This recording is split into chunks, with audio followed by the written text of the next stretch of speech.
আমাদের চিরকুটে লিখে নিজের কাছে জমা রাখুন। আমাদের স্বেচ্ছাসেবী টিম আপনাদের কাছে যে সেই প্রশ্ন সংগ্রহ করবে, অথবা আপনি আমাদের স্টেজের বাম পাশে এসে প্রশ্নগুলো জমা দিয়ে যান।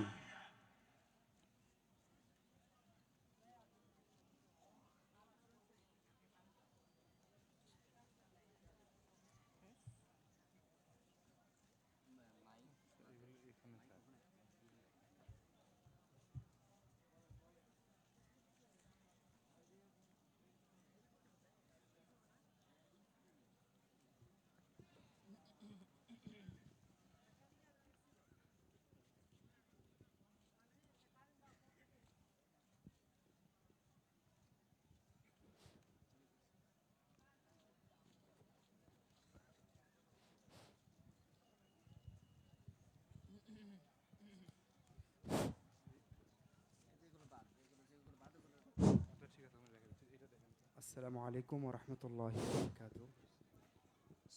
إن الحمد لله وحده والصلاة والسلام على من لا نبي بعده. أما بعد، اللهم علمنا ما ينفعنا وانفعنا بما علمتنا وزدنا علما.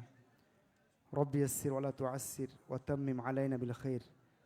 اللهم إنا نسألك علما نافعا ورزقا طيبا وعملا متقبلا.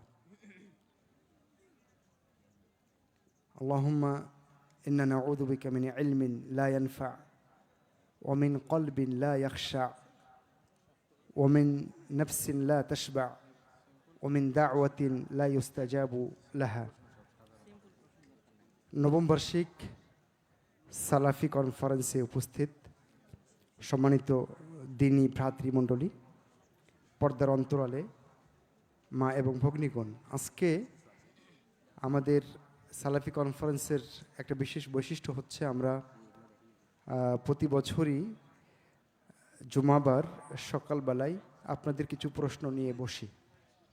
তো আজকেও আমরা একই ধারাবাহিকতায় আপনাদের কিছু প্রশ্ন নিয়ে বসেছি। আমাদের সাথে আজকে যুক্ত আছেন এদেশের বিদগ্ধ শিক্ষাবিদ,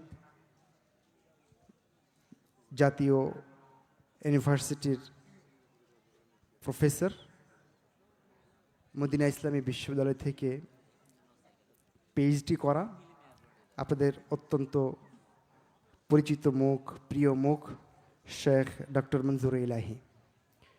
আমাদের সাথে আজকে আরও যুক্ত হয়েছেন আমার শ্রদ্ধাভাজন উস্তাদ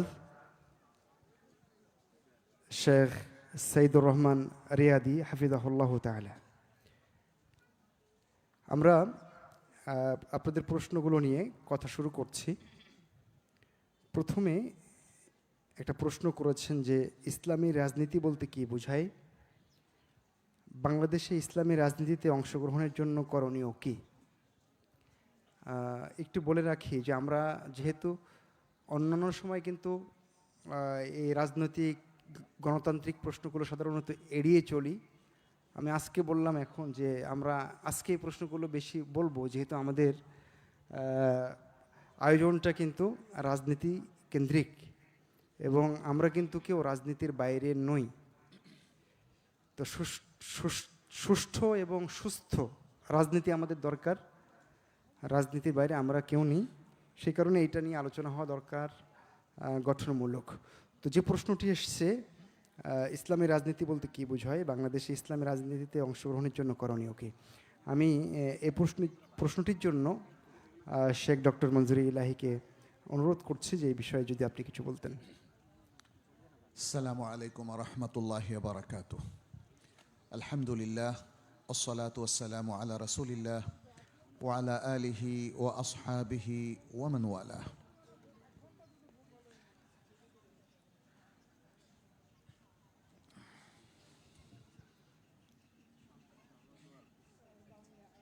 একটু দেখি,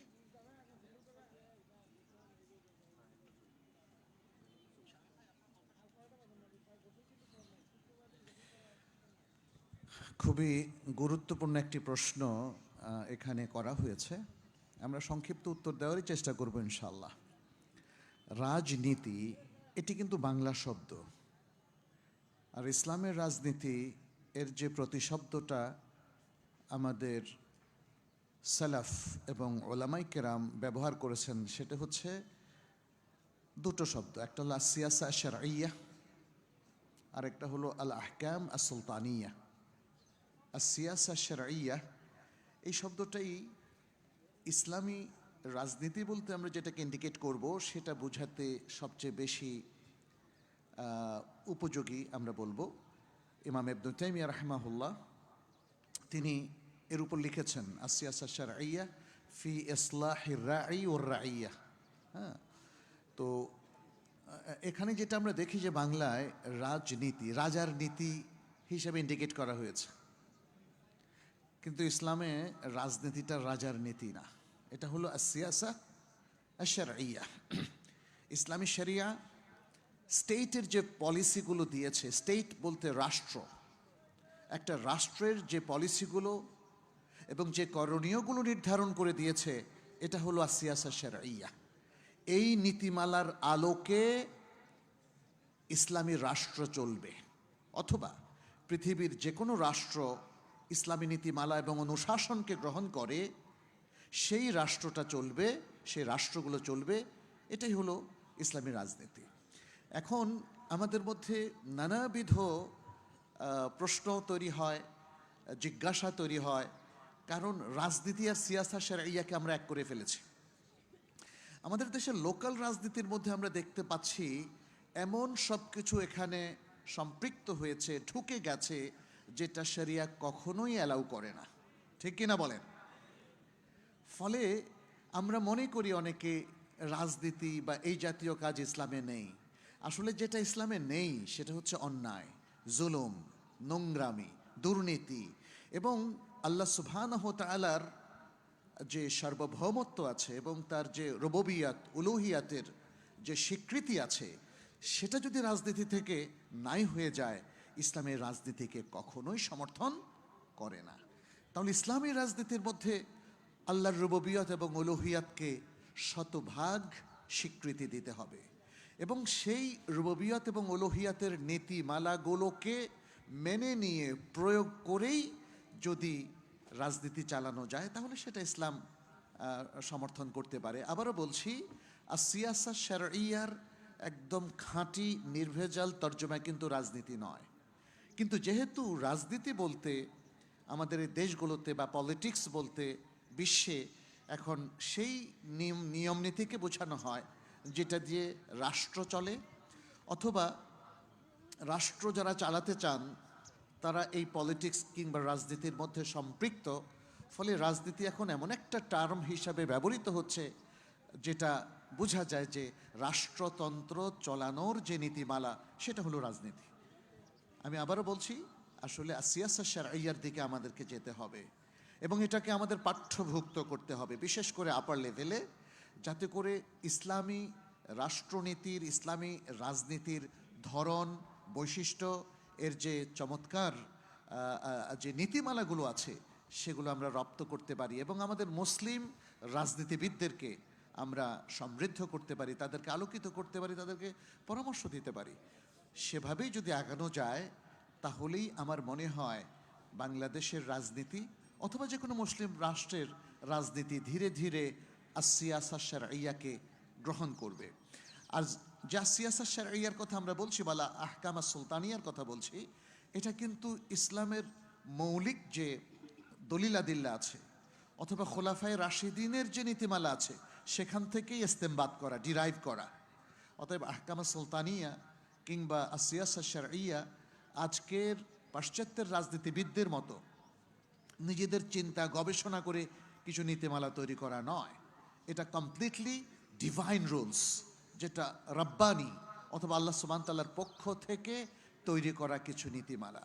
কারণ হচ্ছে এই পৃথিবীতে রাজনৈতিক দিকগুলোতে যদি মানবীয় মতবাদের দ্বারা আমরা পরিচালিত হই, প্রত্যেকটা জায়গায় আমরা হোঁচট খাবো, প্রত্যেকটা জায়গায় আমরা বিভ্রান্তির দিকে চলে যাব, বিচ্যুতির দিকে চলে যাব, যেটা আজকে আমাদের সামনে কিন্তু প্রমাণিত। ফলে আমি আবারও বলছি, আমাদের করণীয় হলো ইসলামের রাজনীতিটা নিয়ে বোঝা, তার স্বরূপ উদ্ঘাটন করা এবং আর সিয়াসা শারঈয়া যে রূপরেখাটা ইমাম ইবনে তাইমিয়া রাহমাহুল্লাহ এবং তার আগে আরও অন্যান্য ওলামায়ে কেরাম এবং তারপরে তার ছাত্র ইবনুল কাইয়িম আল জাওজিয়া রাহমাহুমুল্লাহ রাহমাতান ওয়াসিআ, তারা যেগুলো দিয়েছেন এগুলো দিয়ে আমাদের শুরু করতে হবে। তাহলে আমরা রাজনীতির স্বরূপ উদ্ঘাটন করতে পারবো এবং আমাদের লোকাল রাজনীতি বলেন আর ইন্টারন্যাশনাল রাজনীতি বলেন, সেই জায়গায় আমরা কাজ করতে পারবো। আপনারা আরেকটা জিনিস জানেন, ইমাম মুহাম্মদ ইবনুল হাসান আশ-শাইবানি উনি ইমাম আবু হানিফা রাহমাহুল্লাহর ছাত্র ছিলেন। ইন্টারন্যাশনাল ল নিয়ে তিনি কাজ করেছেন, কিন্তু বিশাল, বরং বলা হয় বিশ্বের প্রথম ইন্টারন্যাশনাল ল নিয়ে তিনি কাজ করেছেন। তার বিষয়ে, তার এই আন্তর্জাতিক আইনের বিষয় নিয়ে আমার আন্ডারে একটা থিসিসও হয়েছে। তো আমার কাছে মনে হচ্ছে এই কাজগুলো আমাদের হওয়া দরকার। আমরা পাশ কাটিয়ে না গিয়ে যে জ্ঞানগুলো আলোকে আজকে সমাজ, রাষ্ট্র কিংবা আমাদের বিভিন্ন প্রশাসন চলছে, তাহলে সেই জায়গায়ও কিন্তু আমাদের জ্ঞানের চর্চা লাগবে। মানুষের করণীয় কি সেই দিক নির্দেশনা লাগবে, এবং কোরআন সুন্নাহ কি বলছে, কোরআন সুন্নাহর সত্যিকারের অনুশাসনটা কি, সেটাও আমাদের জানতে হবে, জানাতে হবে, চর্চাও করতে হবে। আমাদের প্রশাসন, আমাদের রাজনীতি, আমাদের রাষ্ট্রতন্ত্র, এই ব্যাপারে কি ইসলাম নীরব? এই ব্যাপারে কি কোরআন সুন্নাহর কোনো দিক নির্দেশনা নাই, কোনো বক্তব্য নেই? অবশ্যই আছে, কিন্তু আমাদের ভাব অনেক সময় এরকম যে এখানে কোনো কথা বলা যাবে না। আমার মনে হয় আজকে জ্ঞানের এই দিগন্ত নতুন করে উন্মোচিত হওয়ার প্রয়োজন। আল্লাহ আমাদের সবাইকে তৌফিক দান করুন। জাযাকুমুল্লাহ খাইরান। আমরা চমৎকারভাবে বিষয়টির ব্যাখ্যা দেখছিলাম। ওসি, আপনি কিছু কি এই ব্যাপারে বলবেন? শেখ ডক্টর মনজুর ইলাহি হাফিজাহুল্লাহ তাআলা সিয়াসিয়া শারঈয়া আল আহকাম আর সুলতানিয়া সম্পর্কে যে ধারণা আপনাদের দিলেন, সেটি চমৎকারভাবে তিনি উপস্থাপন করেছেন। এবং আপনারা যেটা ভাবছেন যে বর্তমান গণতন্ত্র, সেটার দিকে আমরা যাচ্ছি না। আমাদের চিন্তাধারা যেটি যে সিয়াসা আশারঈয়া এবং এর সাথে কোরআন এবং সহিহ সুন্নাহর দিক নির্দেশনাগুলো বাস্তবায়ন করার জন্য আমাদের চিন্তা ভাবনা করতে হবে। আসসালামু আলাইকুম ওয়া রাহমাতুল্লাহ। এরপরে প্রশ্ন হচ্ছে, বাংলাদেশে প্রচলিত যে গণতান্ত্রিক রাজনৈতিক দলগুলো রয়েছে, এদের মধ্যে তুলনামূলক ভালো যে দল, সেই দল করা যাবে কি? প্রশ্ন করেছেন মাসুদ রানা ঝিনাইদহ থেকে। আমি এই প্রশ্নের জবাবের জন্য প্রথমে শেখ ডক্টর মনজুর ইলাহির কাছে অনুরোধ করছি কিছু বলার জন্য। আমার মনে হয় আমার প্রথম প্রশ্নের উত্তর থেকে এটা স্পষ্ট, কি করা যাবে আর কি করা যাবে না। যে কোনো দল ফোরাম করার ক্ষেত্রে একজন মুসলিম ইসলামী নীতিমালাকেই আপহোল্ড করবে, সে ধরবে, সে সেটাকে রিসিভ করে তার আলোকেই সে কাজ করবে। অতএব আমাদেরকে যে কোনো ক্ষেত্রেই ভেবে চিন্তে অগ্রসর হতে হবে, কোন জায়গায় আমরা সম্পৃক্ত হতে পারবো, শরিয়া অ্যালাউ করছে এবং কোন জায়গায় অ্যালাউ করছে না। এখানে আরেকটা কথা একটু বলে নেই যে আধুনিক যে কোনো আমাদের ব্যবহারিক জীবনের বিষয়, হতে পারে সেটা সামাজিক বিষয়, হতে পারে সেটা বাজারের বিষয় বা প্রশাসন যন্ত্রের বা সেক্টরের বিষয়, কিংবা হতে পারে সেটা রাষ্ট্রতন্ত্র কিংবা রাজনীতির বিষয়। এই জায়গাগুলোর কিছু স্থায়ী নীতিমালা আছে আর কিছু আছে ইজতেহাদি বিষয়। এটা খুব সূক্ষ্মভাবে চিন্তা করার বিষয়। ইসলামের প্রত্যেকটা জায়গায় স্থায়ী কিছু নীতিমালা আছে, আবার কিছু আছে ইজতেহাদের বিষয়। স্থায়ী নীতিমালার মধ্যে কোনো ধরনের পরিবর্তন আনা যাবে না, কিংবা সেটাকে লঙ্ঘন করে কোনো কাজও করা যাবে না, কাজের সাথে সম্পৃক্ত হওয়া যাবে না। স্থায়ী নীতিমালাগুলো কি? যেমন তাওহীদুল্লাহ, আল্লাহ সুবহানাহু ওয়া তাআলার তাওহীদ।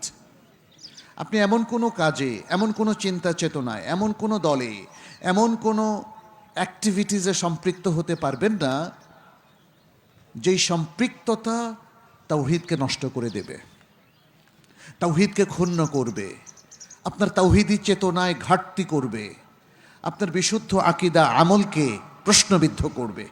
এমন কোনো কাজ করা যাবে না, এমন কাজে সম্পৃক্ত হওয়া যাবে না। এমন কোনো কিছুতে সম্পৃক্ত হবেন না যেখানে আল কোরআন এবং আসুন্নার প্রাধান্য নেই।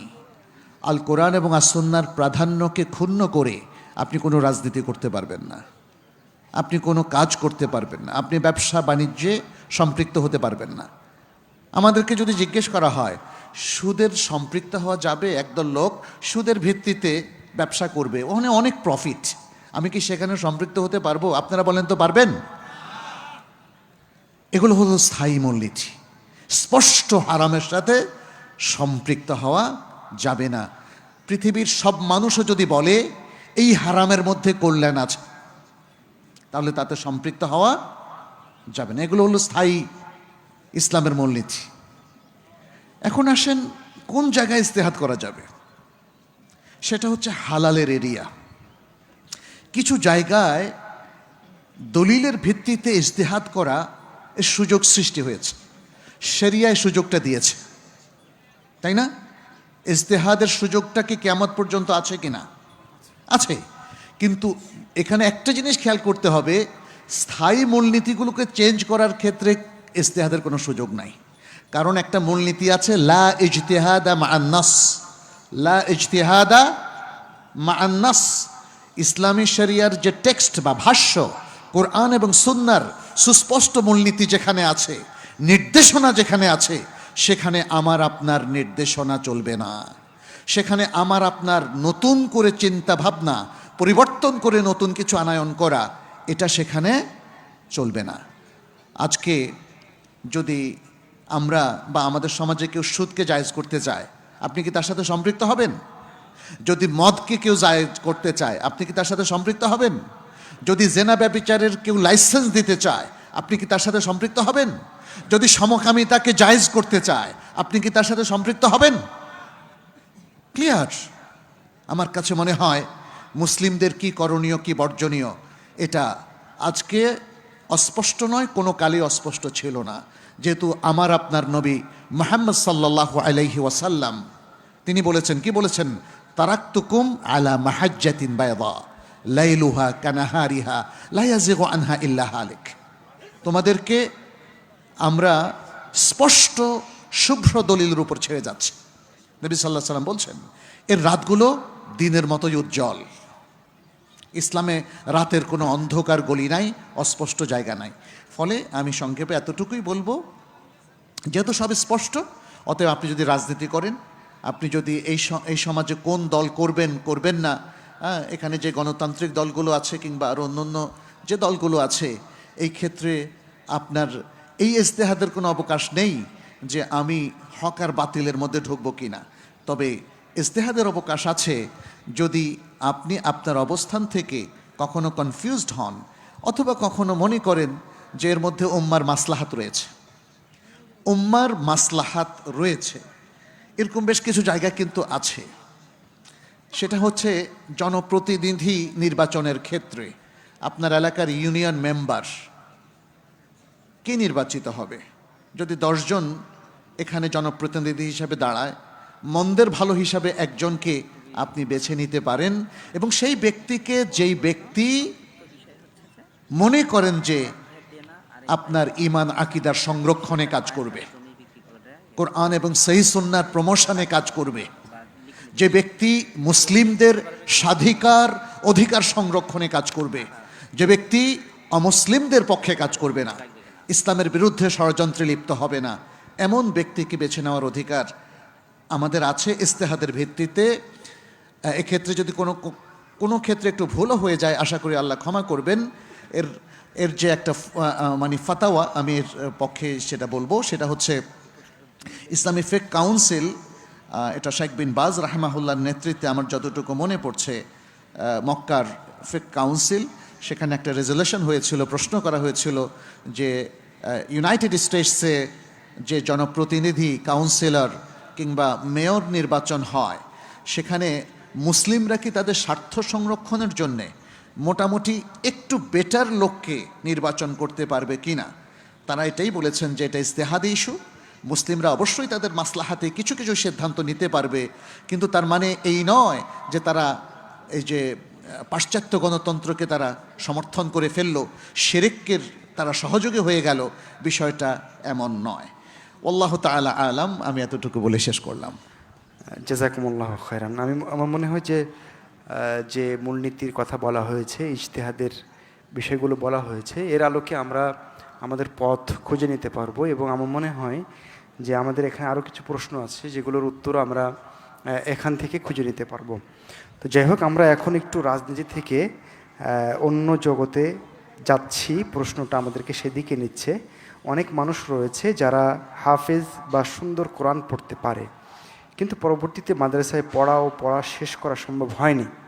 তাদের জন্য আরবি ভাষা ও কোরআন হাদিস বোঝার মতো কোনো কোর্সের ব্যবস্থা আছে কি? এই ব্যাপারে যদি কোনো তথ্য থাকে তাহলে আমি প্রথমে আমার ওস্তাজি শেখ সাইদুর রহমান রিয়াদিকে বলার জন্য অনুরোধ করছি। আপনারা লক্ষ্য করেছেন যে বর্তমানে বিভিন্ন ইনস্টিটিউট খুলেছে অনলাইনের মাধ্যমে, এবং প্রকাশ্যে তারা মানে এগুলো লেখাপড়ার দিক যেগুলো আরবি যারা জানে না, আরবি শিক্ষার জন্য বিভিন্ন কোর্স খুলেছে, বিশেষ করে অনলাইনে দেখা যায়। তো আমাদের চিরাচরিত যে মাদ্রাসাগুলি আছে সেগুলো তো ওখানে লেখাপড়া করতেই হবে, কিন্তু যারা হয়তো বয়স্ক মানুষ হয়তো লেখাপড়া করে নেয়, এখন শর্ট কোর্সে তারা পড়তে চায়। তো এইভাবে আমি পরামর্শ দেব যে এখন আমাদের বিভিন্ন জায়গাতে অনলাইনে আরবি কোর্সের ব্যবস্থা করা হয়েছে, সেখানে যোগাযোগ করে আপনারা শিক্ষা গ্রহণ করতে পারবেন ইনশাআল্লাহ। শেখ ডক্টর মনজুর ইলাহি এই বিষয়ে কাজ করেন, বিভিন্ন কোর্সের ব্যাপারে কাজ করেন এবং ঢাকা কেন্দ্রিক অনেক কোর্সের ব্যাপারে ওনার জানা আছে। সেই হিসেবে যদি উনি কিছু নির্দেশনা দিতেন। জি, ধন্যবাদ। আলহামদুলিল্লাহ, মানুষ এখন অনেক সচেতন হয়েছে। আর আমরাও যারা মদিনা বিশ্ববিদ্যালয় থেকে পড়ে এসেছি কিংবা সৌদি আরবের বিভিন্ন বিশ্ববিদ্যালয় থেকে পড়ে এসেছি, আমরা চেষ্টা করছি বাংলাদেশের আরবি ভাষা শিক্ষার ক্ষেত্রে একটা গণজাগরণ তৈরি করতে। এবং বিশেষ করে যারা বয়স্ক রয়েছেন, আরবি ভাষাটা রপ্ত করতে পারেননি, শেখার ইচ্ছা আছে, আল কোরআন যারা এখনও ভালো করে তেলাওয়াত করতে পারছেন না, কিংবা ইসলামের মৌলিক যে দিকগুলো, বিশুদ্ধ আকীদা সহ ইমানের মৌলিক বিষয়গুলো, ইসলামের মৌলিক বিষয়গুলো যারা এখনও জানতে পারেননি, তাদের জন্য বেশ কিছু কোর্স এখন অনেকেই অফার করছেন। আমাদের রয়েছে তাইবা একাডেমি, একটা অনলাইন একাডেমি। আলহামদুলিল্লাহ, এটা সালাফি আকিদার একটা প্ল্যাটফর্ম। আলহামদুলিল্লাহ, এর বাইরেও আমরা ম্যানেজমেন্ট, স্টাডি স্কিল কিংবা ইসলামের আলোকে পারিবারিক জীবন, টিচার্স ট্রেনিং, এগুলো অফার করে থাকি। আমাদের যেমন একটা টিচারদের জন্য আছে একজন সফল শিক্ষক হওয়ার উপায় এবং সফল শিক্ষকের বৈশিষ্ট্য, একটা সুন্দর ছোট্ট কোর্স আমি নিজে নিয়েছি। এরকম কোর্সগুলো আমরা অফার করি। আরবি ভাষার ক্ষেত্রে আছে আমাদের ডিপ্লোমা ইন আরবিক ল্যাঙ্গুয়েজ। আমরা কিং সৌদ ইউনিভার্সিটির যে আরবিক সিলেবাসটা আছে সেটাকে ফলো করছি, আল আরাবিয়াতু বাইনা ইয়াদাইক, 2টো সেমিস্টারে। এছাড়া আছে তালিমুল কোরআন, অ্যাডভান্স তালিমুল কোরআন, এই কোর্সগুলো আমরা অফার করি। অফলাইনে আমরা আমাদের কুলিয়াতুল কোরআন থেকে বেশ কিছু কোর্স অফার করি। সেটা ছোট ছোট কোর্স, নাহুর কোর্স, সার্ফের কোর্স, বালাগাতের কোর্স, এগুলো আমরা অফার করি। কারণ আমাদের মনে হচ্ছে যে বাংলাদেশে যারা আজকে দ্বীনের দাঈল আল্লাহ, আরবি ভাষায় তাদের দক্ষতা খুবই জরুরি। আর যারা আমাদের সাধারণ শিক্ষিত মুসলিম, তাদের কোরআন বোঝার জন্য মোটামুটি আরবি বোঝাটা জরুরি। কোরআন বোঝা, আরবি বোঝার মধ্য দিয়ে ইসলামের আসলটাকে বোঝা যাবে, সহি হাদিসটাকে বোঝা যাবে। এই জন্য এই প্রোগ্রামগুলোতে আপনারা বেশি বেশি অংশগ্রহণ করবেন। এছাড়াও আমরা ডে লং, একদিনে নাহু, একদিনে সার্ফ বা সার্ফের বিশেষ কিছু জিনিস শেখাই দিচ্ছি। আমরা খরিতা দেহনিয়া, যেটাকে বলা হয় মাইন্ড ম্যাপ, এক পৃষ্ঠার মধ্যে পুরো জ্ঞানগুলোকে নিয়ে আসা। এই পৃষ্ঠাটা মনে রাখতে পারলে পুরো নাহুটা মনে থাকবে, পুরো সার্ফ মনে থাকবে, পুরো বালাগা মনে থাকবে, এবং উসুলুল হাদিস পুরোটা মনে থাকবে, কিংবা উসুলুল তাফসির মনে থাকবে। সেভাবেও আমরা শেখাচ্ছি। এবং আমার মনে হয় জামিয়া সালাফিয়ার মধ্যেও আলহামদুলিল্লাহ এখন অনেকগুলো কোর্স হয়েছে। এখানে আরবরা আসা যাওয়া শুরু করেছেন, স্কলাররা মদিনা ইউনিভার্সিটিতে আসছেন। আপনারা তাদের যে কোর্সগুলো হয় কিংবা তাদের যে মহাদারাগুলো হয়, লেকচারগুলো হয়, সেগুলোতে অংশগ্রহণ করবেন। পাশাপাশি আমি আরেকটাও বলি মানে অনলাইনে যে কোর্সগুলো, এর বাইরে খুব ছোট ছোট টিউটোরিয়াল আছে, অ্যারাবিক টিউটোরিয়াল, আরবি শেখার টিউটোরিয়াল, কোরআনের টিউটোরিয়াল, এগুলো আপনারা যদি শিখতে পারেন, দেখতে পারেন, আমার মনে হয় উপকৃত হবেন ইনশাআল্লাহ। বারাকাল্লাহ ফিক। আশা করি যে ভাই প্রশ্ন করেছেন মোটামুটি চমৎকারভাবে আপনার কাঙ্ক্ষিত উত্তরটা আপনি পেয়ে গেছেন। এক ভদ্র মহিলা প্রশ্ন করেছেন আমাদেরকে, আমার বাবার বাড়ি 10% জমির উপর, আমার বাবার বাড়ি 10% জমির উপর, আমরা 3 মেয়ে, মোট সম্পত্তি এতটুকু, এটা কি সবার মাঝে বন্টন হবে নাকি 3 মেয়েকে দান করতে পারবে? তো এই প্রশ্নের জবাবে আমি আমার ওস্তাদ জি শেখ সাইদুর রহমান রিয়াদিকে প্রথমে কথা শুরু করার জন্য অনুরোধ করছি। বাড়িটা 10% জায়গার উপরে, এখন 3 মেয়ে পাবে, 3টাই মেয়ে, আর কোনো ওয়ারিশ নেই, না কিভাবে বন্টন হবে? আর কোনো সন্তান নাই? আর কোনো সন্তান ওয়ারিশ নেই। হয়তো আছে। হ্যাঁ, ওয়ারিশ হয়তো বা আছে, সন্তান নাই। জি,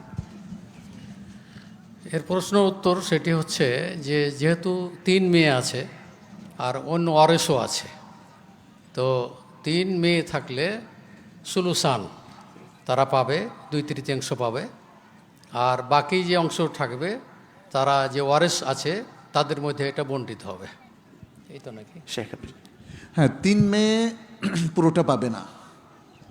প্রশ্নকর্তা হয়তো সেটাই জানতে চেয়েছেন যে আমার তো সন্তান বলতে 3 মেয়ে, ওদের কি আমি আমার সব সম্পত্তি দিয়ে যেতে চাই, সেটা 10% হোক আর 100% হোক আর 1000%ই হোক, 3 মেয়ের সর্বোচ্চ অংশ সূরাতুন নিসার মধ্যে আল্লাহ সুবহানাহু ওয়া তাআলা নির্ধারণ করে দিয়েছে, ফাইন কুননা নিসাআন ফাওকাতনাতাইনি ফালাহুন্না থুলুসা মা তারাক, মানে তার তারিকা বা পরিত্যক্ত সম্পত্তির সর্বোচ্চ মানে কি এটা নির্ধারিত, 2/3 তারা পাবেন, আর বাকি 1/3 অন্য ওয়ারিসরা পাবেন বা আসাবারা পাবেন। দেখতে হবে অন্য আর কারা তার ওয়ারিসদের মধ্যে আসাবা অথবা আসহাবুল ফুরুদ তারা জীবিত আছেন। জি, খুব চমৎকারভাবে উত্তরটা আমরা পেয়ে গেছি। এখানে আমি একটা কথা বলে রাখি যে মহান রব্বুল আলামিন কোরআনে কারিমে হজ, সলাত, জাকাত এত গুরুত্বপূর্ণ ইসলামের রোকন, তাও এগুলোর বিস্তারিত ডিটেলস কিন্তু বলেননি। কিন্তু সম্পত্তি বন্টনের বিষয়টা এত জটিল, এত কঠিন, এত স্পর্শকাতর যে মহান রব্বুল আলামিন একটা একটা করে কে মরলে, কে থাকলে, কে কতটুকু পাবে সব বলে দিয়েছেন। এবং আমি সকালে বলছিলাম যে ইসলামী অর্থকে এত গুরুত্ব দেয় যে কোরআন মাজিদের সবচেয়ে বড় আয়াতটিও কিন্তু অর্থনীতিকে নিয়ে, পুরো 1 পৃষ্ঠা জুড়ে একটি আয়াত, সেটা অর্থকেন্দ্রিক। সুতরাং এই বিষয়ে আমরা অবশ্যই সচেতন হব। আমরা ইচ্ছা করলেই আমাদের সম্পত্তি কাউকে দিতে পারবো না। আমি এই সম্পদের সাময়িক প্রতিনিধিত্ব করছি, আমি মূল মালিক নই, এর মূল মালিক আল্লাহ, এবং তিনি এর বন্টনের নিয়ম বলে দিয়েছেন। সুতরাং এর বাইরে যাওয়ার কোনো সুযোগ নেই। এরপরে প্রশ্ন হচ্ছে, 5 মাস আগে লিখিত তালাক হয়েছে, তবে মুখে তালাক দেয়নি, এখন তারা আবার সংসার করতে চায়, এখন করণীয় কি? শেখ ডক্টর মঞ্জুরে ইলাহিকে আমি অনুরোধ করছি। প্রথমত তালাক কেন দিলেন প্রশ্নে কিন্তু সেটা আসলো না। আল্লাহ সুবহান তাআলা আমাদেরকে বিবাহ প্রথা দিয়েছেন তালাক দেওয়ার জন্য না, কিন্তু এটা মনে রাখতে হবে। বিবাহটাকে কন্টিনিউ করা এটা ইসলামী শরিয়ার একটা মাকাসিদ, একটা গুরুত্বপূর্ণ লক্ষ্য উদ্দেশ্য। সেই লক্ষ্য উদ্দেশ্যকে যারা ভাঙছেন তারা আল্লাহর নির্ধারিত উদ্দেশ্যকে নষ্ট করছেন, মনে রাখতে হবে। অতএব বিনা কারণে নির্যাতনমূলক, নিবর্তনমূলক তালাক দেওয়াটা এটা নারী নির্যাতনের মধ্যে পড়বে, যেটা ইসলাম অ্যালাউ করবে না। এটা হচ্ছে নির্যাতনের ক্ষেত্রে বলছে। যখন দেখা যাবে যে তালাকের যে গ্রাউন্ডগুলোতে স্বামীকে ইসলাম বলেছে এখন তুমি তালাক দিতে পারো, তাহলে সেটা শরিয়ত লঙ্ঘন হবে না, আপনি তালাক দিতে পারেন। অথবা কোরআন যেটা বলছে তারা উভয়ে যদি একমত হয় যে তারা সুন্দরভাবে জীবনযাপন করতে পারবে না, তাহলে তারা তালাকে যাবে। এবং সেই তালাক লিখিতভাবেও হতে পারে, মৌখিকভাবেও হতে পারে। লিখিত তালাক হতে পারে লিখিতভাবে সে একটা চিঠি প্রেরণ করলো অথবা মেসেজ পাঠালো ইমেইলে কিংবা হোয়াটসঅ্যাপে কিংবা SMS করে, এগুলো সবই তালাক বলে গণ্য হবে। আল কিতাবু কাল খেতাব, এটা একটা কায়দা ফিকহিয়া। আপনি মুখে বলার মাধ্যমে যেটা কার্যকর করতে পারবেন সেটা লিখে দেওয়ার মাধ্যমেও কার্যকর করতে পারবেন। অতএব কেউ যদি তার স্ত্রীকে তালাক দেয় মৌখিকভাবে, সেটা যেমন কার্যকর হবে, ঠিক তেমনি তালাকটা লিখিতভাবে দিলেও কার্যকর হবে। এখন প্রশ্নে এটা কিন্তু উল্লেখ করা হয়নি তিনি কয় তালাক দিলেন, কিভাবে তালাক দিলেন। যদি তিনি ইতিমধ্যে প্রত্যেক মাসে এমন তোহরে, যেই তোহরে তাদের মেলামেশা হয় নাই, একটা করে তালাক দেন এবং পরপর 3টা তালাক দেন, তাহলে তো তিনি আর ফিরে আসতে পারবেন না। যদি এমনটা হয় যে তিনি একসাথে 3 তালাক দিলেন, তাহলে এখানে ওলামাই কেরামের ইখতিলাফ আছে। জমহুর ওলামাই কেরাম বলেছেন 3 তালাক একসাথে দিলে তালাক হয়, আর আরেকটা মত আছে যেটা মুহাক্কিক ওলামাই কেরামের মত, 3 তালাক একসাথে 1 তালাকই হবে। এই মতটা আমরা পোষণ করি, যেহেতু এটা অত্যন্ত শক্তিশালী একটা মত। আচ্ছা, কেউ যদি হায়েজ অবস্থায় তালাক দেন, এটা ওলামাই কেরামের ইখতিলাফ আছে। কেউ কেউ বলছেন যে এই অবস্থায় তালাক হয়ে যাবে, বা অধিকাংশ ওলামাই কেরামের এটাই বক্তব্য। আর কারো বক্তব্য হচ্ছে যে না, হায়েজ অবস্থায় তালাক দিলে তালাক হবে না। এটাও শাইখুল ইসলাম ইবনে তাইমিয়া রাহমাহুল্লাহ, ইবনুল কাইয়্যিম, শাইখ বিন বাজ রাহমাহুল্লাহর মত। আমিও এই মতটা পোষণ করি। এবং আরেকটা হচ্ছে, কেউ যদি এমন তোহরে তালাক দেয় যেই তোহরে তাদের মেলামেশা হয়ে গেছে, তারপরে তালাক দেয়, এখানেও তালাক হবে কিনা এটি নিয়ে ওলামাই কেরামের মধ্যে ওই আগের যারা বলেছেন হবে, জমহুরের মতো হয়ে যাবে, আর যারা বলেছেন হায়েজ অবস্থায় হবে না, বা যারা বলেছেন একসাথে 3 তালাক দিলে 1 তালাক হবে, তারা বলেছেন এমন তোহরেও তালাক হবে না। এই যে রেস্ট্রিকশনগুলো, এর পেছনেও দলিল আছে। আমরা যেন একদল আরেক দলকে আক্রমণ করে না বসি। আপনি যেটা সঠিক মনে করছেন, অথবা আপনার স্কলার অথবা আপনার ইমাম, আপনি সেটা মানেন, কোনো অসুবিধা নেই। কিন্তু অন্য পক্ষকে যেন আমরা আক্রমণ না করি, বলি যে না উনি এটা আবার কি ফতোয়া দিচ্ছেন। এই ইখতিলাফগুলো বহু প্রাচীন, অনেক আগ থেকে চলে আসছে। অতএব এই ইখতিলাফগুলো ফি মাহাল্লিহি। শুধু একটা কথা আমি বলি একটু চিন্তা ভাবনা করার জন্যে, সেটা হচ্ছে যদি নিকাহ বা জাওয়াজ, বিবাহ, এটা যদি হুকমে শারঈ হয়, তাহলে তালাকটা কি? তালাকটা কি শারঈ হুকুম না? যদি বিবাহ সহি হওয়ার জন্য শরীয়তের সকল শর্ত পরিপালন করতে হয়, তাইলে তালাকটাও অ্যাক্টিভ এবং সহি হওয়ার জন্য শরীয়তের ইনস্ট্রাকশনগুলোকে ফলো করতে হবে। আপনি হারাম পন্থায় তালাক দিলে সে তালাক কার্যকর হবে না। এই মতটাই আমরা মনে করি বেশি শক্তিশালী। এই জন্য আপনি নেকাহকে কার্যকর করার জন্যে যেমন ইজাব কবুল করতে হবে, সাক্ষী লাগবে, মোহরানা লাগবে, ঠিক তালাককে কার্যকর করার জন্য সুন্নি তালাক হতে হবে।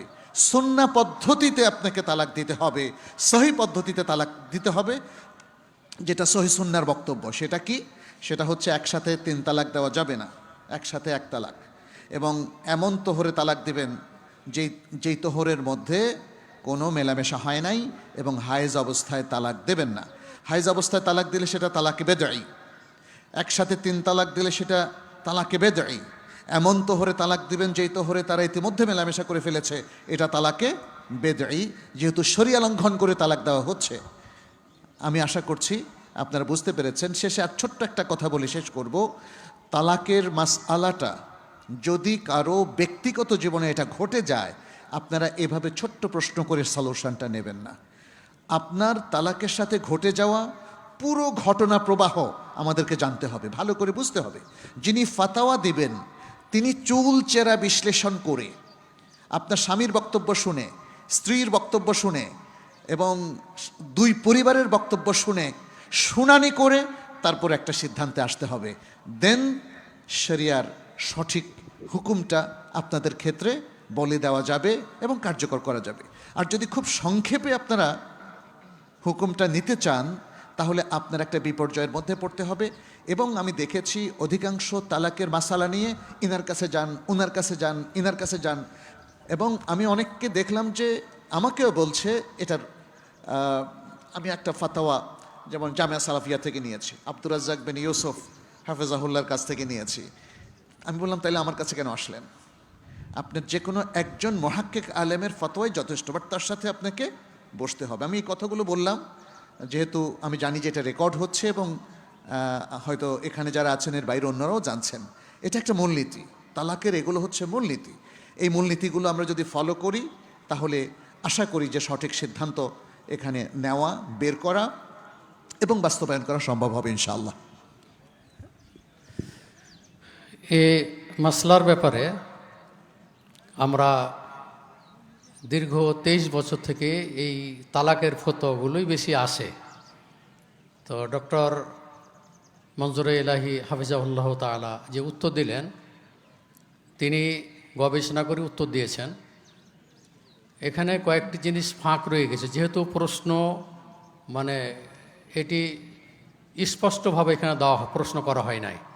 এখন 3 তালাক যদি কেউ এক বৈঠকে দিয়ে দেয়, তাহলে এখন পুনরায় যদি সেই স্ত্রীকে ফিরিয়ে নিতে চায় পারবে কি না, এই অংশটুকু এই জন্য যুক্ত করছি যে এগুলো ঘটে থাকছে আর কি সাধারণত। তো এখানে যেটি ফতোয়া সেটি হচ্ছে যে যদি ওই স্ত্রীকে নিতে চায় তাহলে তালাকের রাজিই হিসাবে 90 দিনের পূর্বে সে ফিরিয়ে নেবে যে তোমাকে আমি ফিরিয়ে নিলাম।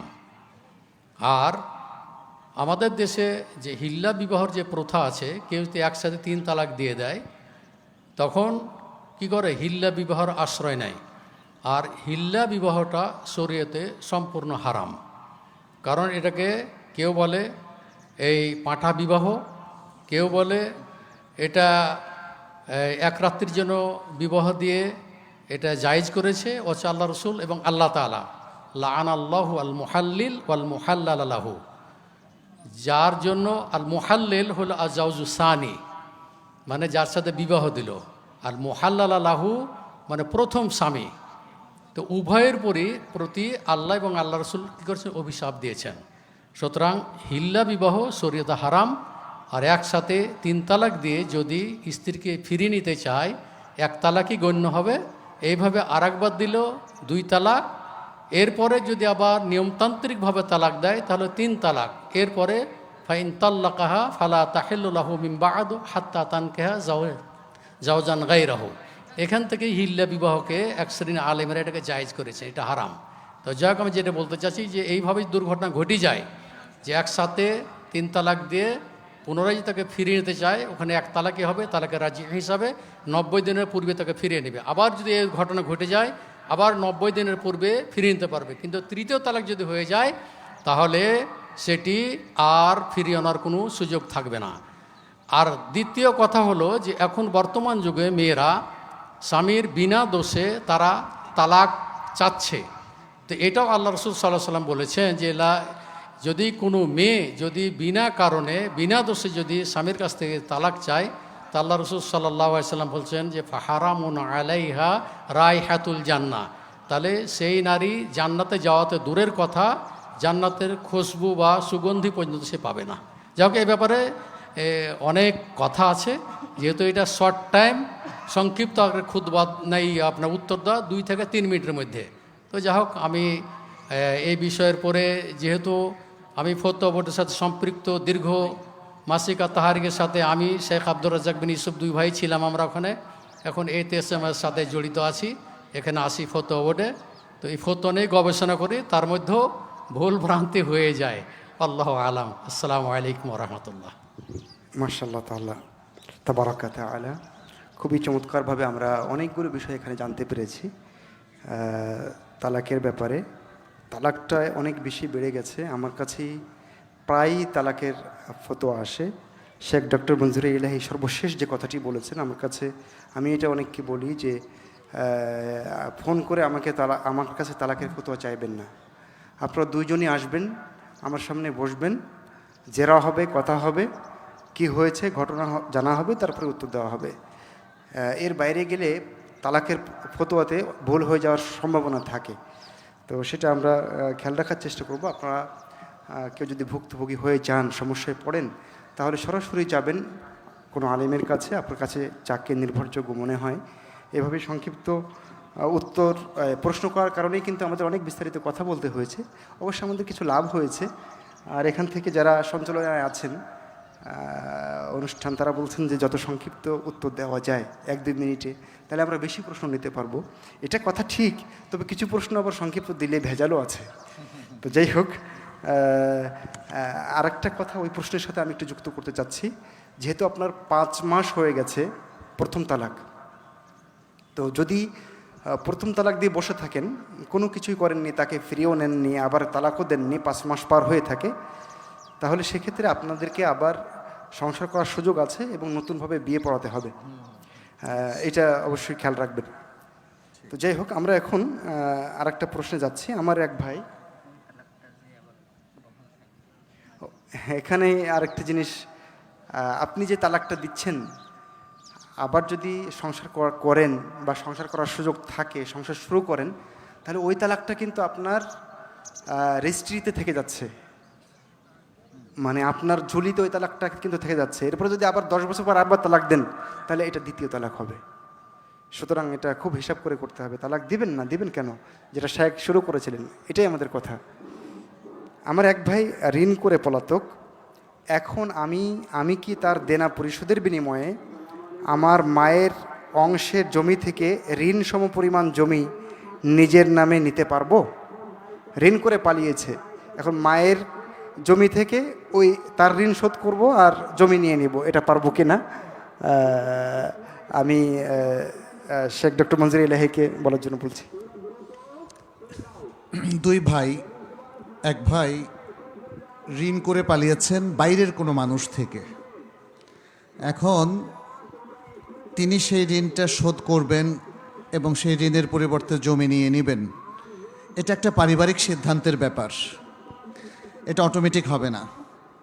কারণ এক্ষেত্রে আপনার নিজের নিশ্চয়ই স্বার্থ আছে যে ভাইটা ঋণ শোধ করে তার পরিবর্তে একটা জমি নিয়ে নিতে চান, এটার মধ্যে তার নিজস্ব স্বার্থ আছে। ফলে এই স্বার্থ তাকে হয়তো কোনো দুর্নীতিতে আক্রান্ত করতে পারে, তাকে হয়তো ভুল পথে পরিচালিত করতে পারে। যে ভাই পলাতক, সে ভাইয়ের স্বার্থ ক্ষুণ্ণ হতে পারে, তাকে প্রতারিত করা হতে পারে। এসব কিছু কারণে ইসলাম যেটা বলে যে কোনো গেশ করা যাবে না, কাউকে ঠকানো যাবে না, কারোর সাথে প্রতারণা এবং ধোঁকাবাজি টাইপের কার্যকর মানে কর্মসূচি নেওয়া যাবে না। ফলে আমরা এখানে বলবো, যদি এ কাজটা হতে হয় তাহলে দেখতে হবে ভাইয়ের নামে কোনো জমি আছে কিনা, ভাইয়ের নামে কোনো জমি আছে কিনা। যদি ভাইয়ের নামে কোনো জমি না থাকে, তাহলে আপনি ভাইয়ের কোন অংশ থেকে বিক্রি করলেন। যদি আপনি চালাকি করেন যে না ভাইয়ের ঋণটা শোধ করলাম, তাহলে একসময় মিরাসের সময় আমি অতিরিক্ত নিব, এই সিদ্ধান্ত আপনি একা নিতে পারবেন না। আপনি যেটা করতে পারেন, আপনি এটা লিখিত পঠিত করতে পারেন মায়ের সাথে, বাবার সাথে, অন্য পরিবারের সদস্যদের সাথে একসাথ হয়ে, যে ভাইয়ের ঋণটা আমি শোধ করলাম, যেহেতু এটা বাইরের মানুষের কাছ থেকে ঋণ নেওয়া, যাতে ভাই পলাতক থেকে আবার ফিরে আসতে পারে, তবে আমার ভাইকে আমাকে এই ঋণটা শোধ দিতে হবে। হয় কথা বলবেন, অথবা বলবেন আমি ফি সাবিলিল্লাহ ভাইয়ের পক্ষ থেকে ঋণ শোধ করলাম। তবে যেটা বোঝা যাচ্ছে যে আপনি জমির পোর্শনটা নিজে নিয়ে নিতে চান, আপনি আসলে এটা ভাইয়ের জন্য দান করতে চান না। আপনি চান একটা বিনিময়ে এই ঋণটা ভাইয়ের পক্ষে শোধ করবেন আর ওই বিনিময়টা আপনি নিয়ে নেবেন। তাহলে এই জায়গায় একটা মিউচুয়াল আন্ডারস্ট্যান্ডিং লাগবে, লেখাপড়া লাগবে, পরিবারের অন্য সদস্যদের সাথে আলাপ করে একটা সিদ্ধান্তে আসতে হবে। জি, এখানে লক্ষণীয় একটি জিনিস, সেটা হলো যে এখন তো যোগাযোগের মাধ্যম, এখন নতুন প্রযুক্তি, যে ভাই পলাতক রয়েছে সেই ভাইয়ের পরামর্শ অনুযায়ী যে তোমার ঋণটা পরিশোধ করতে হবে, তো এখন এই তোমার এই জায়গাটা আছে, তো সেটাকে বিক্রি করব বা এটা বিক্রি করে কি পরিশোধ করব, সে যদি সম্মতি দেয় তাহলে এটি সম্ভব। আর সম্মতি যদি না দেয়, তাহলে ওই যে মার সাথে বসে ভাইকে উদ্ধার করার জন্য সিদ্ধান্ত নিলেই সবচাইতে ভালো হবে। ডক্টর মঞ্জুর ইলাহি হাফিজাহুল্লাহ তাআলা যেটি বলেছেন, যে সে যদি প্রতারিত হয় বা ভাইয়ের যদি উদ্দেশ্য খারাপ থাকে, তাহলে এইভাবে করা যাবে না। এই জন্য যোগাযোগ করলে সবচাইতে ভালো হয়, অথবা বাড়িতে বসে সিদ্ধান্ত নিয়ে ভাইকে উদ্ধার করার জন্য যে কোনো একটি সিদ্ধান্ত গ্রহণ করতে পারে। আসসালামু আলাইকুম রহমতুল্লাহ। সুন্দরভাবে আমরা উত্তরটা শুনছিলাম। এখানে আর কোনো অরিশ আছে কিনা আপনি উল্লেখ করেননি, তাদেরও মতামতের ব্যাপার আছে কিন্তু, তাই না? সুতরাং যে পরামর্শটা দুজন শায়েখ আমাদেরকে দিলেন যে আসলে এটা পারিবারিকভাবে বসে একটা সিদ্ধান্ত নেওয়ার বিষয়, সেটাই করতে হবে। এরপরে প্রশ্ন হচ্ছে এনজিও প্রতিষ্ঠানের জন্য বাড়ি ভাড়া দেওয়া যাবে কি শেখ? এনজিওগুলো দেখতে হবে কি কাজ করে।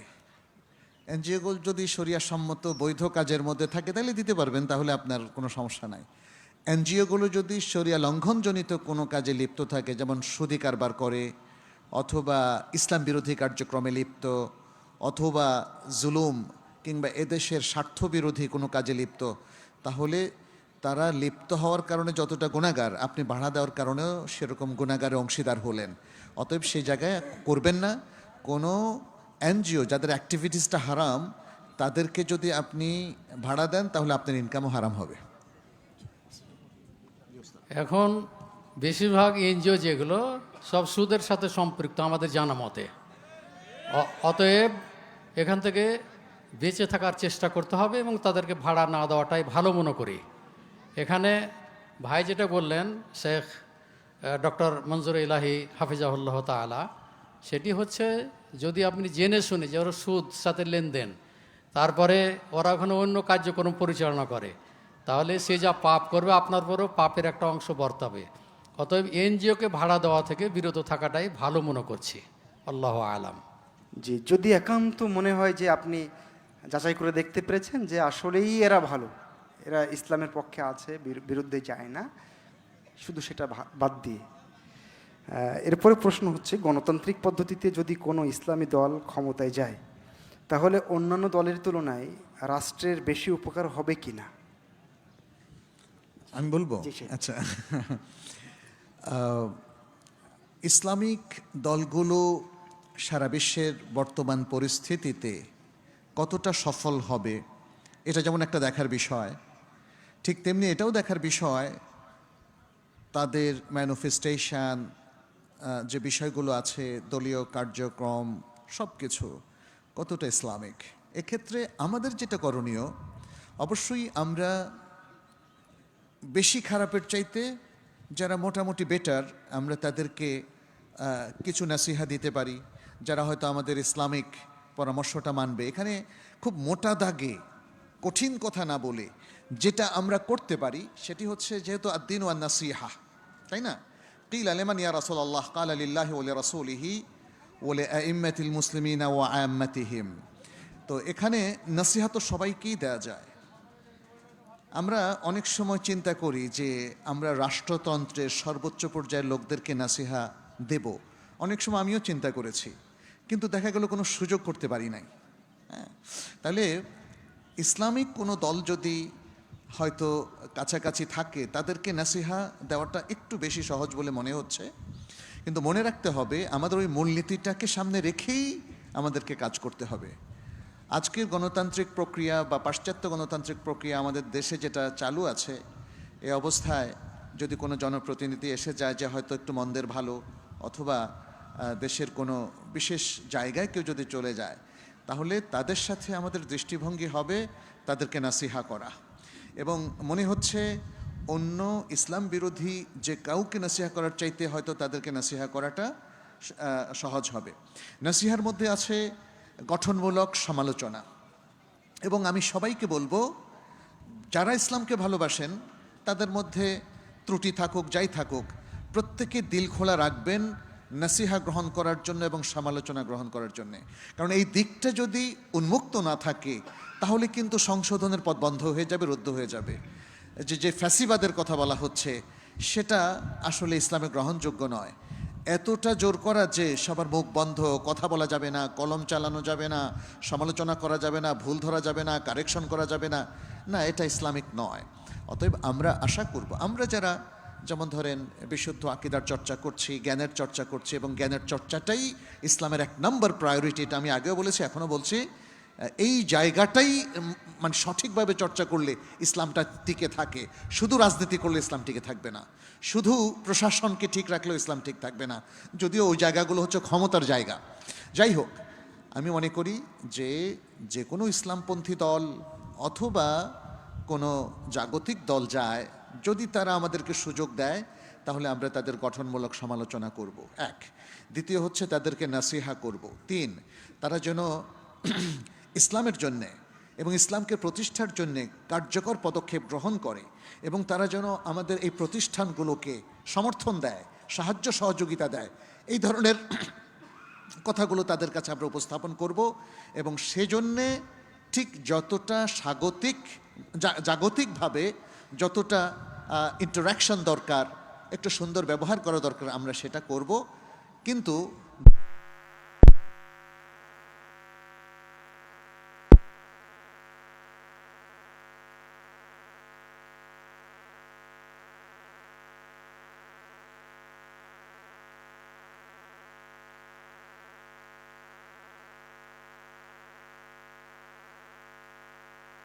আমাদের ওনার তো আমি যেটা লাস্টে বলে শেষ করব সেটা হচ্ছে মানে আমাদের রোল আমাদেরকে প্লে করতে হবে। আমরা যদি চুপ করে বসে থাকি, ঘটনা যা ঘটার কিন্তু ঘটে যাবে কিনা বলেন? পৃথিবীর মানুষ কেউ কারোর জন্য বসে নেই। আমাদের সবসময় দেখতে হবে যে চলমান প্রক্রিয়ার মধ্য দিয়ে আমাদের করণীয়টা কি, আমরা কিভাবে ইসলাম ভিত্তিক আমাদের কাজগুলো, আমাদের যে দায়িত্ব, মুসলিম উম্মার উপর যে দায়িত্ব, সেটা আমরা কিভাবে পালন করব। আমি সে দৃষ্টিকোণ থেকে কথা বলছি, কারণ সব দৃষ্টিকোণ থেকে কথা বলে আমরা শেষ করতে পারবো না এবং বিতর্কের ঊর্ধ্বেও থাকতে পারবো না। আমরা যে কোনো ইসলামিক দলেরও কোনো ভুল ত্রুটিকে সমর্থন দেব না, এমন কোনো কথা কিংবা কাজ যেটা ইসলামের সাথে যায় না, শুধু ইসলামী দল হওয়ার কারণে সেটাকে আমরা সমর্থন দেব না। আবার দেশের কাজে কিংবা এমন কোনো কাজে যেটা গঠনমূলক, যেটাতে আমাদের কল্যাণ আছে, মুসলমানদের মাসলাহাত আছে, সেখানে তাড়াউন করতে আমি কোনো সমস্যা দেখি না। কারণ রাসূল সাল্লাল্লাহু আলাইহি সাল্লামের জীবনী থেকে সেটাই আমাদের কাছে স্পষ্ট। তিনি মাক্কি জীবনেও মুশরিকদের কোনো গ্রুপের সাথে তিনি কিছু ট্রিটি করেছেন, কোরআন এটা নিয়ে আলোচনা করেছে। এবং মদিনায় আসার পরে, মদিনা সনদের মধ্যে আপনারা দেখবেন, মদিনায় তখন 3টা ইহুদি গোত্র ছিল এবং এর বাইরে আউস এবং খাজরাজের গোত্র ছিল এবং অন্য মদিনার আশেপাশে আরবদের মধ্যে, গ্রামীণ ব্যক্তিদের মধ্যে অমুসলিমরা ছিল। তিনি সবাইকে মিলে মদিনা সনদ করলেন এবং এর মানে এই নয় যে তিনি মুশরিকদের সাথে সন্ধি করেছেন, তিনি শিরককে মেনে নিয়েছেন, তিনি কুফরির সাথে কম্প্রোমাইজ করেছেন। নো, লা ওয়াল্লাহি, আল্লাহ রাসূল সাল্লাল্লাহু আলাইহি সাল্লাম কোনো দিন এক যাররা পরিমাণও বাতিলের সাথে কোনো কম্প্রোমাইজ করেননি। অতএব আমরাও করব না। আমরা শুধুমাত্র ইসলামের স্বার্থটাকে প্রধান করে দেখছি, আমাদের আকীদার স্বার্থটাকে, কোরআন সুন্নাহর স্বার্থটাকে প্রধান করে দেখছি। কোরআন সুন্নাহ কিভাবে প্রমোটেড হবে, কোরআন সুন্নাহ কিভাবে এই বাংলার জমিনে মানুষ মানতে পারবে, তার অনুশাসনটা প্রতিষ্ঠিত হবে, আমার মনে হয় সেই স্বার্থ নিয়ে আমাদের চিন্তা গবেষণার সুযোগ আছে। আমি এই জায়গায়ও বলবো গবেষণা করতে। এবং এই জায়গায় আরেকটা পরামর্শ দিব, আমাদের যারা দুআত ইলাল্লাহ আছেন, যারা উলামায়ে কেরাম আছেন, তারা এই পলিসি স্ট্র্যাটেজিগুলো নিয়ে তাদের বসতে হবে। শুধুমাত্র ফতোয়া দিয়ে কাজ চলবে না।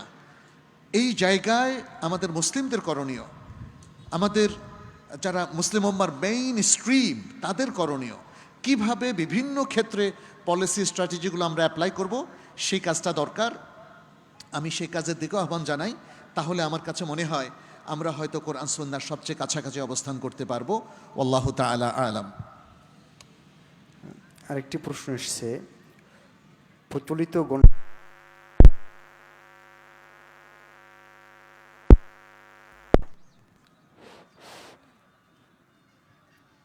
আসসালামু আলাইকুম। সম্মানিত শেখ, প্রশ্ন হচ্ছে, প্রচলিত গণতান্ত্রিক পদ্ধতিতে একজন মুসলিম হিসাবে ভোটদানের বিধান জানতে চাচ্ছিলাম। এখানে কয়েকটা বিষয় খুব সংক্ষেপে বলি। ভোট মানে হচ্ছে মতামত দেওয়া। মতামত দেওয়া ইসলামে নিষিদ্ধ নয়। আর প্রচলিত গণতন্ত্র যেটা আমরা দেখতে পাচ্ছি, এটা পাশ্চাত্য গণতন্ত্র, মূলত ওয়েস্টার্ন ডেমোক্রেসি বলা হয়। এখানে আল্লাহর জন্য সার্বভৌমত্ব নেই, এখানে সার্বভৌমত্ব হচ্ছে জনগণের। ফলে এই পাশ্চাত্য গণতন্ত্রের মধ্যে আমরা ইসলামের সাথে সরাসরি কন্ট্রাডিকশন দেখি। হক আর বাতিলের প্রশ্ন, যদিও বাহ্যিকভাবে এটাতে মনে হয় মানুষের অধিকারকে এখানে সবার সামনে রাখা হয়েছে, কিন্তু মানুষের অধিকার তো আল্লাহর অধিকারের চাইতে বেশি নয়, তাই না? ফলে এই জায়গাটা আমরা মনে করি যে ইসলামের সাথে একটা মারাত্মক সংঘর্ষ আছে এবং এই জন্য পাশ্চাত্য গণতন্ত্রকে আমরা কখনো সমর্থন করি না। আমরা মনে করি সিয়াসা শারঈয়া যে কথাটা আমরা বললাম, এই সিয়াসা শারঈয়ার মধ্যেই পৃথিবীর তাবৎ মানুষের অধিকার সবচেয়ে বেশি সংরক্ষিত। সুবহানাল্লাহ। ফলে ইসলামের যে বিধানগুলো আমরা দেখি, খেলাফতের 3টা পদ্ধতি নির্বাচনের, সেটা হচ্ছে আইডিয়াল। আবু বকর রাদিয়াল্লাহু তাআলা আনহুর যে তিনি খলিফা কিভাবে নির্বাচিত হলেন সেটা আমরা দেখতে পাচ্ছি। মাস পিপল তাদের ওপিনিয়ন দিয়ে তাকে নির্বাচিত করলেন, এবং যেটা শুরু হয়েছিল ওমর ইবনুল খাত্তাব রাদিয়াল্লাহু তাআলা আনহুর প্রস্তাব করার মধ্য দিয়ে। দ্বিতীয়ত হচ্ছে আবু বকর রাদিয়াল্লাহু তাআলা আনহু তিনি ওমর ইবনুল খাত্তাবকে মনোনয়ন দিলেন, তাইলে মনোনয়ন পদ্ধতি হচ্ছে দ্বিতীয় পদ্ধতি। তৃতীয় হচ্ছে আহলুল হাল ওয়াল আকদ, পরবর্তী 2জন খলিফা এভাবে নির্বাচিত হলেন। ফলে এই যে চমৎকার পদ্ধতি, মুসলিমদের উচিত হচ্ছে সেটাকে রিভাইভ করা, সেদিকে ফিরে যাওয়া। খোলাফায়ে রাশিদিনের চাইতে শ্রেষ্ঠ নির্বাচন পদ্ধতি বলি অথবা শাসন পদ্ধতি বলেন তো আর আছে কি? তারা তো আল্লাহ রাসূল সাল্লাল্লাহু আলাইহি ওয়াসাল্লামের সরাসরি জলিলুল কদর সাহাবী, সবচেয়ে শ্রেষ্ঠ 4জন সাহাবী। 1 নম্বরে আবু বকর রাদিয়াল্লাহু তাআলা, তারপর ওমর ইবনুল খাত্তাব রাদিয়াল্লাহু তাআলা, তারপর ওসমান ইবনে আফফান রাদিয়াল্লাহু তাআলা, এবং তারপরে আলী ইবনে আবি তালিব রাদিয়াল্লাহু তাআলা আনহু আরদা। তাহলে এই 4জন খলিফা তার মানে নবী সাল্লাল্লাহু আলাইহি সাল্লামের পরেই 4জন শ্রেষ্ঠ ব্যক্তি। অতএব তাদের প্রচলিত শাসন ব্যবস্থা এবং তাদের মনোনয়ন কিংবা নির্বাচন পদ্ধতি শ্রেষ্ঠ, এটাই শ্রেষ্ঠ। এর বিপরীতে পাশ্চাত্য গণতন্ত্র বলেন, সমাজতন্ত্র বলেন, কমিউনিজম বলেন, অমুক বলেন, তমুক বলেন, এগুলোর কোনো মাকানা পজিশন ইসলামে নাই। এখন যা হচ্ছে, এই প্রচলিত ব্যবস্থাপনা আপনার আমার পক্ষে রোধ করা এটা সম্ভব নয়। এই জায়গায় আমি বলি ইজতিহাদের জায়গা এতটুকু যে আমাদের করণীয়টা কি সেটা নির্ধারণ করা। আমি এই জন্য বেশ কয়েকটা জায়গায় বারবার বলেছি, এই যে জটিল একটা পরিস্থিতি সৃষ্টি হলো, উম্মাহ হলো মুসলিম আর কাজটা হচ্ছে পাশ্চাত্য গণতন্ত্র, নির্বাচনটা হচ্ছে ওয়েস্টার্ন পদ্ধতিতে সামহাও অথবা কাস্টমাইজ করা হয়েছে, কিছু ওয়েস্টার্ন, কিছু বাঙালি, কিছু অমুক, কিছু তমুক, তাই না? এই যে মডিফাইড প্রসেস অফ ইলেকশন, এই পদ্ধতিটা ইসলাম কতটা এটাকে সমর্থন করে বা কতটা ভায়োলেশন আছে, এবং পাশাপাশি এখন আমাদের করণীয় কি?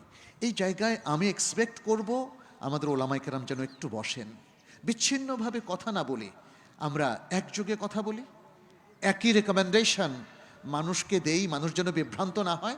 এটা ভালো না বলেন তো? আমি বলবো যে জামিয়া সালাফিয়ার তরফ থেকেও যেন একটা ইনিশিয়েটিভ নেওয়া হয়। এটা হচ্ছে একদম স্বাধীন মত, এটা মাদ্রাসার সাথে রিলেটেড বিষয় না। এটা ওলামায়ে কেরাম যারা বিশুদ্ধ আকীদার ধারক বাহক, তারা বসবেন, তারা এটাকে অ্যানালাইসিস করবেন এবং এখানে শরিয়া বা শরিয়ার বিপরীত যে অবস্থান, এসব কিছুকে কেন্দ্র করে আমাদের করণীয় নির্ধারণ করবেন। এতটুকু বলেই আমি মনে করি যে আমাদের করণীয় বের করা উচিত।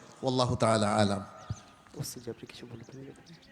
পাশ্চাত্যের যে গণতন্ত্র, সেই গণতন্ত্র কিন্তু আমাদের বাংলাদেশেও চলছে। সুতরাং এটি ইসলামে সাপোর্ট করে না, শরীয়তও সাপোর্ট করে না। বিশেষ করে আমরা আকিদাগতভাবে সাপোর্ট করতে পারি না, কারণ আমাদের আকিদা বিনষ্ট হয়ে যাবে, এটা আমরা চাই না। শেখ ডক্টর মনজুর আলী সাহেব যে কথাটি বলেছেন, সেই দিকে আমাদের চিন্তা ভাবনা করতে হবে এবং ওই যে সিয়াসিয়া শারঈয়ার দিকে আমাদেরকে যেতে হবে। শারঈ রাজনীতি, এখন আমার দেশে যে সমস্ত ইসলামী দলগুলো আছে, এগুলোর সাথে আমাদের মানহাজগত একটা পার্থক্য রয়েছে। এখন যদি কোনো ইসলামী দল যদি এই দেশে শাসন করে, তাহলে আমাদের আকিদা বা আমাদের যে সমস্ত ফতোয়া ফারাইজ, আমরা এই ওলামায়ে হিন্দ যে সমস্ত সালাফ ওলামা, তাদের আকিদা, তাদের ফতোয়া তারা যদি পরিবর্তন করে দেয়, তাহলে এটি বেশি আরও মারাত্মক হবে। সুতরাং ইবনে ওসাইমিন রাহিমাহুল্লাহ তাআলা বলতেছেন যে তোমাদের মাঝে এই গণতন্ত্রকে উনি কিছুটা জায়েজের দিকে নিয়ে গেছেন, যে যদি দেখা যায় যে সবই খারাপ মানুষ, এর মধ্যে ভালো একজন মানুষকে নির্বাচন করার জন্য কেউ যদি এই প্রচেষ্টা চালায়, তাহলে উনি এটাকে জায়েজ বলেছেন। আল্লাহ রসুল সাল্লাল্লাহু আলাইহি ওয়াসাল্লাম বলছেন, ইমাম বুখারী রাহিমাহুল্লাহ তাআলা 92 নম্বর কিতাব 6 নম্বর বাবে তিনি একটি অধ্যায় নিয়েছেন যে লা ইয়াতি জামানুন ইল্লাল্লাযী বা'দাহু শাররুম মিনহু, যে যুগ যত আছে মানুষ তত খারাপ হয়ে যাবে। আমরা যেন খারাপের সাথে সম্পৃক্ত না হয়, আল্লাহ আমাদেরকে হেফাজত করুন। আসসালামু আলাইকুম ওয়া রাহমাতুল্লাহ। আসলে আপনাদের অনেক প্রশ্ন এসেছে, সবগুলো প্রশ্নের উত্তর দেওয়া আসলে অনেক কঠিন। মনে হচ্ছে যে এরকম একটা প্রোগ্রাম করা দরকার, 2 দিনব্যাপী প্রশ্নোত্তর পর্ব চলবে অধিবেশন করে করে। আমার মনে হয় তাতেও একটা উপকার হতে পারে। যাই হোক, আমি আপাতত আমার কথা শেষ করছি। আমি আব্দুল্লাহ মাহমুদ, আমাদের মাসিক আল ইতিসামের ম্যানেজার, তার হাতে এই মুহূর্তে মাইক্রোফোন তুলে দিচ্ছি। বাকি কথা তিনি সারবেন ইনশাআল্লাহ। আমাদের এই ফতোয়াগুলো এতে সময় দিয়ে দেবো, এটা বলে জি জি ওসি বলছি।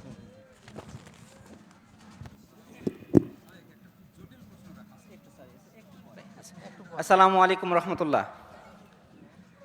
আচ্ছা, আমরা যে প্রশ্ন তো সেশন করলাম, আচ্ছা এইখানে কি এমন কেউ আছেন যিনি 2 বছর ধরে মাসিক আল ইতিসাম পড়েন? কেউ আছেন? আচ্ছা যাক, আলহামদুলিল্লাহ, অনেককে পাচ্ছি। আমার মনে হয় যে যারা 2 বছর থেকে মাসিক আল ইতিসাম পড়েন তারা এই প্রশ্নের সকল উত্তর আপনারা জানেন। কি জানেন না? দেখেন, ওনারা সব জানেন। তার মানে আমরা এই সলিউশনগুলো অনেক আগেই দিয়ে দিছে এই মাসিক আল ইতিসাম পত্রিকায়। তো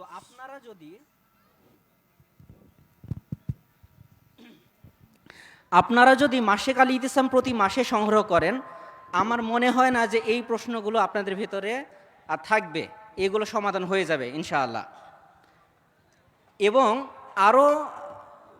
আরেকটা বিষয় যে আপনি যদি প্রতি মাসে 50টা প্রশ্ন উত্তর মাসিক আল ইতিসাম থেকে পান, বছরে হয় 600টা প্রশ্ন উত্তর। তো একটা মানুষ যদি 600টা প্রশ্ন উত্তর এক বছরে যদি উত্তর পায়, আমার মনে হয় না যে কয়েক বছর পরে ইসলামের মাসলা মাসাল জানতে তার খুব বেশি কিছু বাকি থাকবে। এইখানে আমাদের বোর্ড বাইন্ডিং আছে, প্রতি বছরে 1 বছরের একটা বোর্ড বাইন্ডিং, এখানে 600টা প্রশ্ন উত্তর আছে। এর বাইরেও বিষয়ভিত্তিক সকল বিষয়গুলো কোরআন এবং হাদিস দ্বারা বিশ্লেষণ করে বর্ণনা করা আছে। আমরা চাইবো যে আপনারা যদি এই পত্রিকা এবং বোর্ড বাইন্ডিং এগুলো সংগ্রহ করেন, আমার মনে হয় না যে আপনাদের ভিতরে এই প্রশ্নগুলো থাকবে। আরেকটা বিষয় সুখবর দিয়ে রাখি, আশা করি গতকালকে আপনারা একটা ঘোষণা পেয়েছেন যে আমরা আলহামদুলিল্লাহ ফিকহুল হাদিস ফতোয়া সিরিজ নামে গতকালকে একটা বই বের হয়েছে আলহামদুলিল্লাহ। এটা হচ্ছে পবিত্রতা এবং সালাত অধ্যায়, প্রথম খণ্ড। এইখানে প্রায় 1000টা প্রশ্ন উত্তর আছে পবিত্রতা এবং সালাত সম্পর্কে। তো এইটা যদি পড়েন, আশা করি পবিত্রতা এবং সালাত সংক্রান্ত যে প্রশ্নগুলো সেইগুলো সব উত্তর পেয়ে যাবেন এইখান থেকে। আমরা আশা করব সবাই এটা সংগ্রহ করবেন মাকতাবাতুস সালাফ থেকে। স্টক খুবই সীমিত, সম্ভবত খুবই সামান্য স্টক আছে। যারা পাবেন না তারা নাম লেখা দিবেন যে আমরা পরবর্তীতে নিতে চাই। পরবর্তীতে আমাদের এখানকার যারা প্রতিনিধি আছে তারা যোগাযোগ করে আপনাদের কাছে পাঠিয়ে দিবে। তো আপনাদের কাছে উদাত্ত আহ্বান যে আপনারা মাসিক আল ইতিসাম অবশ্যই সংগ্রহ করবেন, মাত্র 30 টাকা। 6 মাসের জন্য 225 টাকা যদি আপনি দেন, আপনার বাসায় চলে যায় মাসিক আল ইতিসাম পত্রিকা। তো আমরা সবাইকে আহ্বান জানাবো মাসিক আল ইতিসাম পত্রিকা অবশ্যই সংগ্রহ করবেন। আরেকটা বিষয় যে যারা উত্তর পেলেন না তারা যদি মাসিক আল ইতিসামে চোখ রাখেন, আশা করি আপনারা এই উত্তরগুলো পেয়ে যাবেন। আমরা প্রশ্নগুলো আপনাদের সংরক্ষণ করে রাখছি, পরবর্তীতে পর্যায়ক্রমে আমরা মাসিক আল ইতিসাম পত্রিকায় এইগুলো ধারাবাহিকভাবে দিব ইনশাআল্লাহ। তো আপনারা হতাশ হবেন না, এগুলো উত্তর পাবেন। এছাড়াও পূর্বের অনেক সংখ্যা আছে যেগুলোতে আপনার প্রশ্নের উত্তর দেওয়া আছে। আপনি যেই প্রশ্ন করছেন এর উত্তর অলরেডি আমাদের প্রকাশ করা হয়ে গেছে। তো আপনারা যদি একটু খুঁজেন, আশা করি এই উত্তরগুলো পেয়ে যাবেন।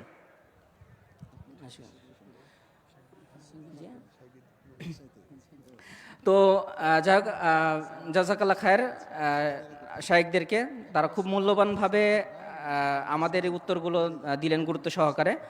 আমরা তাদের এই মূল্যবান সময় দেওয়ার জন্য তাদেরকে শুকরিয়া জানাই। জাযাকাল্লাহ খায়ের, বারাকাল্লাহ ফি। আমরা এই সেশনটা শেষ করছি এখানে। আমরা দোয়া পড়ি, সুবহানাকা আল্লাহুম্মা রাব্বানা বিহামদিকা আশহাদু আল্লা ইলাহা ইল্লা আনতা আস্তাগফিরুকা ওয়া আতুবু ইলাইক। আসসালামু আলাইকুম ওয়া রাহমাতুল্লাহ।